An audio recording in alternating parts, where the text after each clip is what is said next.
attention to it or watch it or in any way like engage with what is going on around you. Like, I don't know, I don't get that. So back to your career, just real quick. I mean, just doing some research on you before the show. Pro Wrestling Illustrated is a magazine. Obviously, it has PWI 500, PWI Top 50 for females every year, which you've been consistently in for a while now. But in 2012, they named you their Rookie of the Year. And Yes. just looking at the list of people on here that were Rookie of the Year: Steve Austin, Kurt Angle, Randy Orton, and Owen Hart back in 1987. So, what did that mean for you, just getting started out in the business, to be recognized in that way, and then kind of be in the same list of people like that had been named Rookie of the Year? Well, for me, the coolest part about it was that I could give it to my mom and she could look at it. Like, that was like a tangible thing of like, hey, I'm doing this wrestling. Here's the thing. I'm in a magazine. So that was really cool. It was motivating, but it was also a lot of pressure because you have to in some way make an attempt to follow up on that. Anyway, there wasn't a lot of women that had been named that, and the pressure is totally off me now because they eventually named Charlotte Rookie of the Year, and she's done incredible things. So I feel like I can just slide back. Well, I mean, you Like, kind if of the took benchmark is Charlotte, then I'm cool with being like somewhere in the background. but that also means you're in great company. And I think, you've expanded your horizons from there. I mean, you wrestled Shimmer, AIW, Women of Honor, Ring of Honor, and then you kind of, you went abroad and did spent a lot of time wrestling over in Japan. How did you make the transition from, American style wrestling to the Japanese style? What was different about the culture over there of, pro wrestling, and how were you really accepted? Oh, I mean, everywhere I go, wrestling is honestly, it's just wrestling. Like, there's different things to kind of to look at in terms of what a particular promotion might like or what a particular fan base likes or your particular opponent. But I think you get to a certain level where everyone has similar goals of just entertainment, and that's really reassuring to see.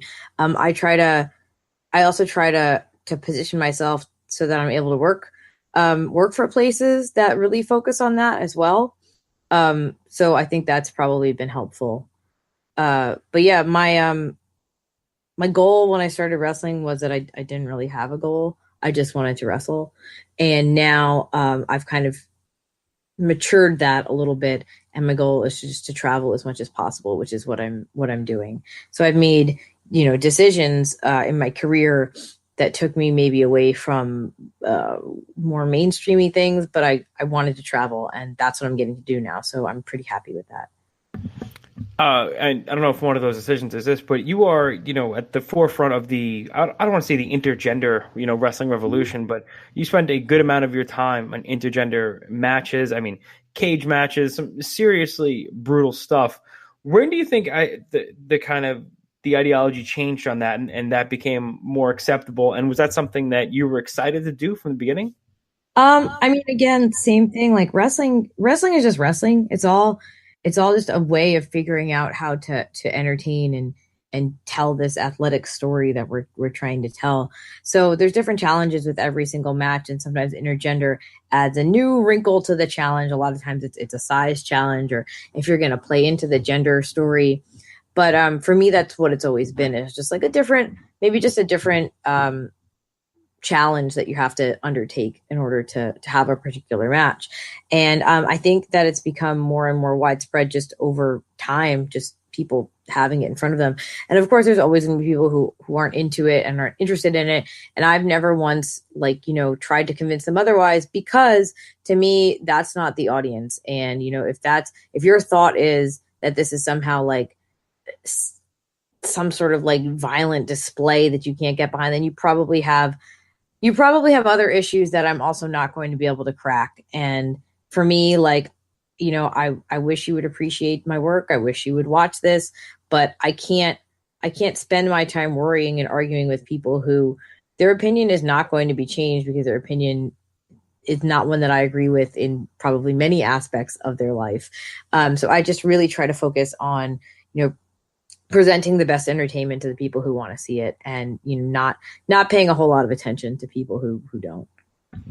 Yeah, I mean, I don't want to alienate like the wrestling fans, but there are a lot of wrestling fans who kind of have maybe they're very cliquey when they're saying, I only watch this promotion and X, Y, and Z isn't good or something like that. And some wrestling fans, definitely not all, but some wrestling fans have a very closed mind into what they like, and anything they don't like is kind of, they're not interested in, or it's trash or something like that. And I think now at this time, especially, you have the WWE Network, but then you also have the Ring of Honor streaming service. You have the Progress streaming service. You have Shakar and all that stuff. I think it's a great time to be a wrestling fan of somebody who's not just a fan of the WWE, because as you said, there's always something else out there that you can watch or that you can learn from and stuff like that. I think it's so important right now to have an open mind, because I think the business really is changing.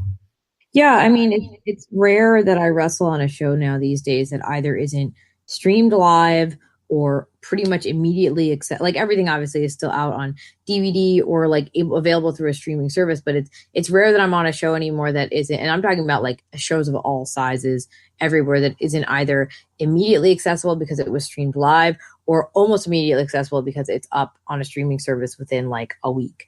So there's so many options out there. There's so much choice. So if you don't like something, rather than spending your time and your energy just tearing it down, which so many people do, and I don't understand that at all. Just watch something else. Just watch something like. I'm sure That's there's all. There's so many things out there, and so many things to be happy and excited about. The negativity, it's got to stop in many aspects, not just pro wrestling, but that's just one of the things. I know a lot of people say like Twitter trolls and things like that, and we are nowhere near famous enough to have any kind of Twitter trolls, so that's a good thing.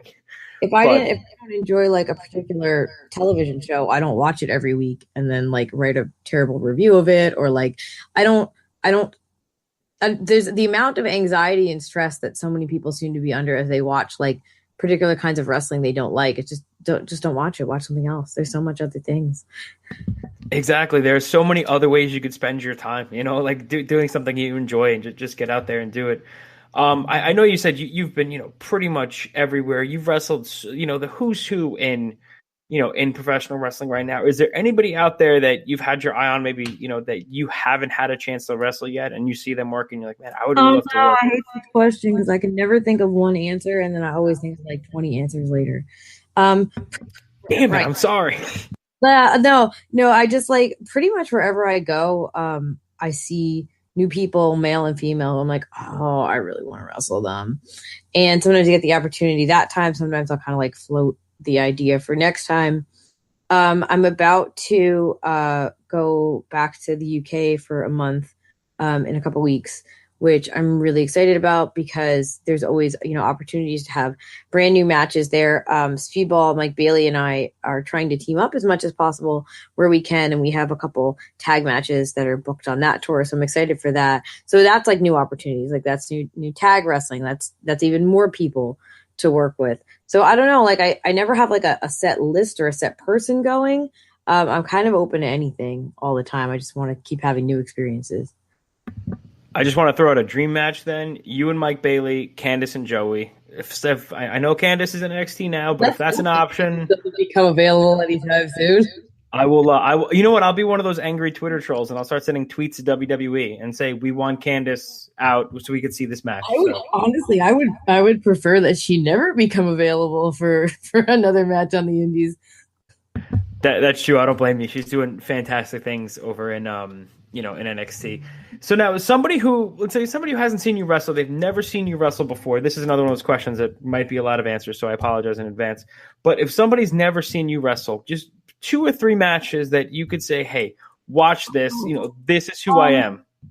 Gosh, so this is a bit older, but I'm always saying, go back to my stuff with Greg Iron and AIW. Of course, it's quite a bit older. I'm a much different performer than I am now, than I was then, than I am now. But a lot of the emotion and the intensity of that is I think really worth taking a look at.